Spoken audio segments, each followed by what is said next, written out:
Comment engagez-vous vos mécaniciens de Formule 1? Ils débutent à la construction des voitures et au fur et à mesure qu'ils connaissent la voiture et qu'ils sont capables de fabriquer des pièces et de bien connaître la voiture, ça dure 2 ou 3 ans. Ils ont une formation dans l'atelier de base et après nous les faisons monter à la piste.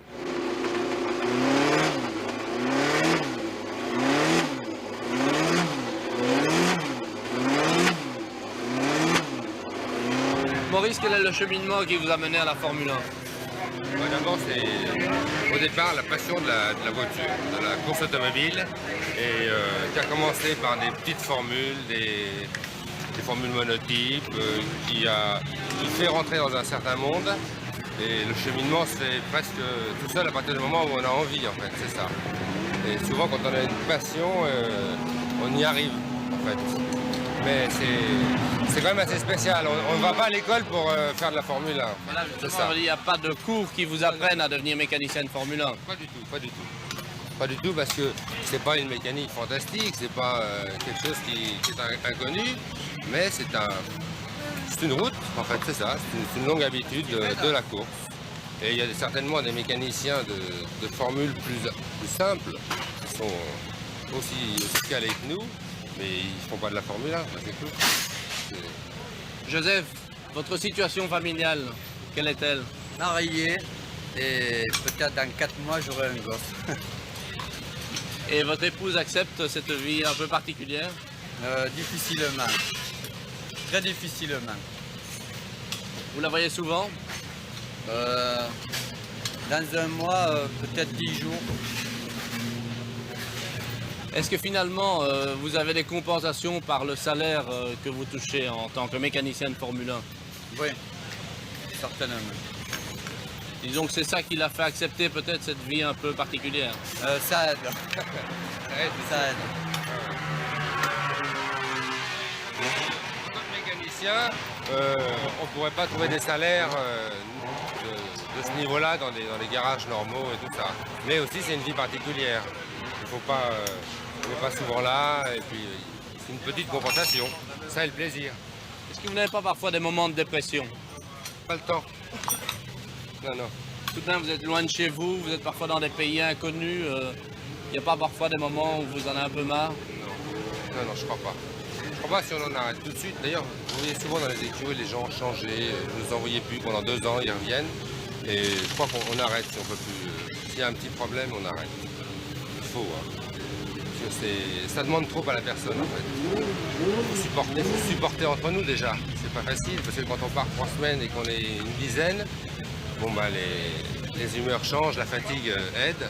Et bon, on se tape pas dessus, mais il faut s'entendre bien. C'est obligatoire, quels que soient les caractères. Et pour nous, ça va bien.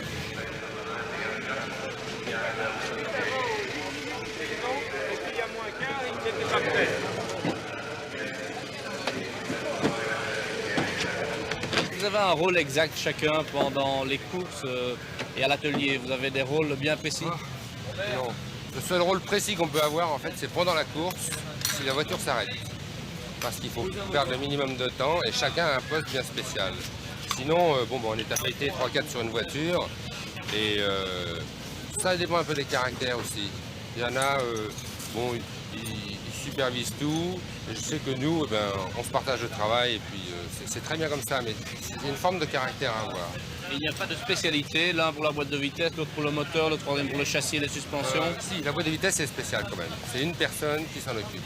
Mais le reste, en fait, il faut tout faire. On peut tout faire. Il y en a un qui peut venir à ne pas être là. Il faut pouvoir faire le travail. Il faut connaître toute la voiture.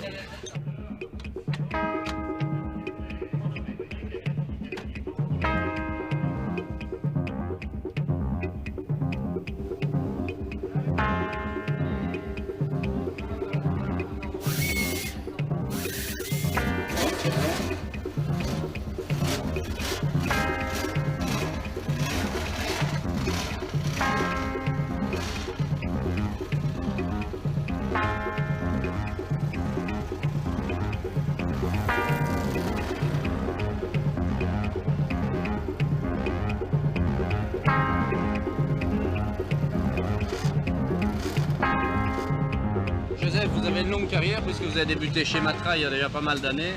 Est-ce qu'il y a un pilote qui vous a plus particulièrement impressionné? Jusqu'à présent, ce qui m'a passionné actuellement, c'est Jacques Lafitte. J'ai bien connu François Sever, mais Jacques Lafitte, c'est le meilleur. Et en fond, vous le travaillez principalement parce que vous y croyez, quoi. J'y crois et en plus, il est très sympathique déjà. C'est important, il y a peu de contact entre les pilotes et vous. Et il y en a de moins en moins à l'heure actuelle. Avant, il y a peut-être 5 ans de ça, les pilotes mangeaient avec nous. Et actuellement, c'est très rare qu'un pilote le soir mange avec nous. Vous allez manger trop tard. On mange trop tard. Et eux, ils se couchent trop bonne heure. Jacques Lafitte, étant donné que vous avez été le mécanicien de Jean-Pierre Jabouille à ses débuts, est-ce que vous êtes mieux à même de juger leur travail?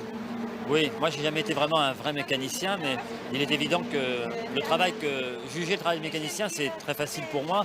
C'est des heures de travail invraisemblables, beaucoup de travail, passer la nuit, parce que ces garçons-là doivent travailler, que ce soit vendredi soir, samedi soir ou samedi matin à 2 heures, il faut toujours qu'ils soient là présents, que la voiture soit prête pour les essais du matin, du vendredi, du samedi. Et c'est un travail qui est très difficile, beaucoup plus difficile que les gens pensent. Beaucoup de mécanos aimeraient faire ce travail et c'est un travail, il faut avoir beaucoup de courage et beaucoup de qualité. Je pense autant de qualité qu'un pilote automobile. Et c'est un travail dans l'ombre finalement. Oui, d'abord en plus c'est un travail dans l'ombre. Toute l'actualité se rejette sur le pilote automobile et jamais sur les mécanos, très peu sur les managers et les directeurs d'écurie, mais il est évident qu'ils méritent autant d'applaudissements et autant de remerciements et autant de plaisir que nous les pilotes, c'est évident, parce que c'est très difficile. La confiance entre le pilote et le mécanicien est-elle indispensable et doit être absolue? Elle doit être absolue parce que si un mécano ne fait pas confiance à son pilote ou vice-versa, on ne peut pas travailler. Vous savez très bien que le travail d'une équipe, d'un team de Formule 1, c'est d'abord une équipe et pour faire une équipe, il faut avoir de bons mécanos, un bon pilote, une bonne voiture, mais il faut aussi que les 3 parties s'entendent à merveille parce que quand je m'arrête au stand, et je dis quelque chose, il faut que mon mécano comprenne tout de suite ce que je dis et qu'il fasse le travail. Et si lui, ce que je lui demande, le réglage, je lui demande, il le fait mal ou à l'envers ou différent de ce que je lui ai demandé, ben moi je vais en tirer une conclusion qui sera différente et obligatoirement, toute la séance d'essai va être foutue parce qu'on va se diriger vers une solution qui n'était pas celle que j'avais demandé au départ à cause du mécano. Donc on a besoin d'une confiance parfaite.